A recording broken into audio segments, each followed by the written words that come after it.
नमस्कार, मी सुप्रिया आणि तुम्हा सगळ्यांचं स्वागत आहे आपल्या चॅनल गगनस्पर्शीमध्ये। आजच्या व्हिडिओमध्ये आपण ऑर्गेन्झा साड्यांवरती जे ब्लाऊज असतात ते सध्या लेटेस्ट ट्रेंडमध्ये असणारे जे ब्लाऊज आहेत ते डिझाईन कसे आहेत ते बघणार आहोत। तर अगदी कमी टाईममध्ये मी तुम्हाला भरपूर अशा डिझाईन दाखवण्याचा प्रयत्न करणार आहे। तर तुम्ही बघू शकता ही ऑर्गेन्झा साडी आहे ना, ती सध्या खूप जास्त ट्रेंडमध्ये आहे। प्रत्येकाला वाटतं की आपल्याकडे अशी एक साडी असावी, पण त्याच्यावरती ब्लाऊज कसे शिवायचे। तर बघा, जो व्ही नेकचा जो पॅटर्न आहे ना, म्हणजे फ्रंटला व्ही नेक आणि पाठीमागच्या साईडने बंद असा बोट नेक, तर हा जो पॅटर्न आहे ना तो सध्या खूप जास्त ट्रेंडमध्ये आहे। जर तुम्हाला व्ही नेकसोबत किंवा डीप व्ही नेकसोबत तुम्ही कम्फर्टेबल नसाल तर तुम्ही छान असं पानगळा किंवा आपलं नॉर्मल जरी जे गोल गळे असतात ना ते सुद्धा खूप छान दिसतात, किंवा तुम्ही नेटचे सुद्धा असे पॅटर्न तुम्ही बनवू शकता। पण जो व्ही नेकचा जो पॅटर्न आहे ना तो खूप जास्त ट्रेंडमध्ये आहे सध्या ऑर्गेन्झा साडीमध्ये। त्याचबरोबर तुम्ही असं एक एम्ब्रॉयडरीचं काम असलेले जे ब्लाऊज असतात ना त्यांना अगदी सिंपल पद्धतीने जरी शिवलं ना तरीसुद्धा ते खूप छान दिसतात।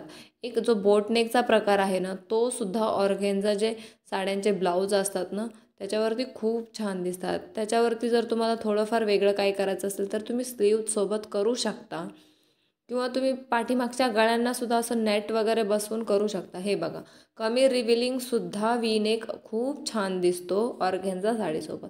ऑर्गेन्झा साड्यांचं काय असतं, ब्लाऊज जे असतात ना ते खूप जास्त हेवी असतात, मग त्याला तुम्ही जास्त काहीही करायची गरज नसते, कारण ऑलरेडी ब्लाऊज एवढा सुंदर असतो ना त्याला थोडंफार तुम्ही एक टच दिलं ना स्टिचिंगमध्ये किंवा शिवताना त्याला सिंपल जरी शिवला ना तरी तो खूप सुंदर दिसत असतो। जर तुम्ही थोडंफार म्हणजे स्लीवलेस वगैरे घालण्यात कम्फर्टेबल असाल ना तर तसे ब्लाऊजसुद्धा प्लेन स्लीवलेस खूप छान दिसतात जेव्हा तुमची साडी ऑर्गेन्झा असते।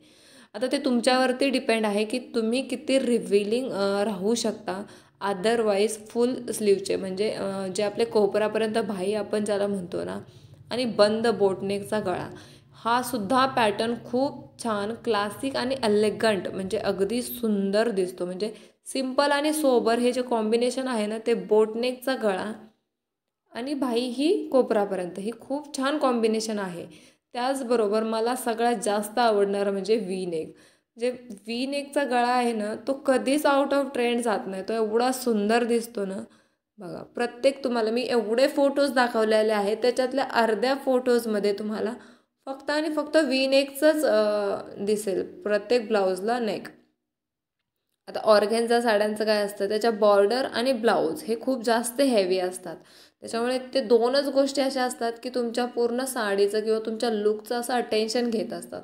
त्याच्यामुळे ब्लाऊजसुद्धा शिवणं तेवढंच म्हणजे व्यवस्थित गरजेचं असतं। ब्लाऊजला म्हणजे तुम्ही फक्त डिझाईन सिलेक्ट करणंच गरजेचं नसतं, तर ते त्याचं स्टिचिंग किंवा ते मापात किती फिटिंगला व्यवस्थित बसतो आहे ना ते सुद्धा खूप असतं। म्हणजे तुम्ही ब्लाऊजचं डिझाईन तर खूप छान सिलेक्ट केलं, पण जर तो तुम्हाला फिटिंगलाच व्यवस्थित बसत नाही आहे ना तर त्या ब्लाऊजचं म्हणजे काहीच नाही। जर तो तुम्हाला लूज होत आहे किंवा खूप अति टाईट म्हणजे एक्स्ट्रा टाईट ब्लाऊजसुद्धा चांगले दिसत नाहीत। त्याच्यामुळे ना जास्त टाईट ना जास्त लूज असं व्यवस्थित ब्लाऊजचं स्टिचिंगसुद्धा असायला हवं।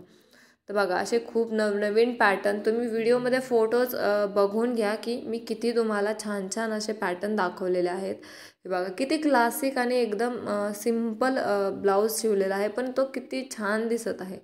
तर ब्लाऊज शिवण्याबरोबरच तुम्हाला ती साडी अडॅप्ट करता आली पाहिजे किंवा कॅरी करता आली पाहिजे व्यवस्थित, ते सुद्धा तेवढंच जास्त महत्त्वाचं असतं की तुम्ही कशा पद्धतीने साडी कॅरी करताय। तर बघा, किती सुंदर सुंदर ब्लाऊजचे डिझाईन आहेत, याच्यातून तुम्हाला कुठला पण एखादा ब्लाऊजचा डिझाईन आवडला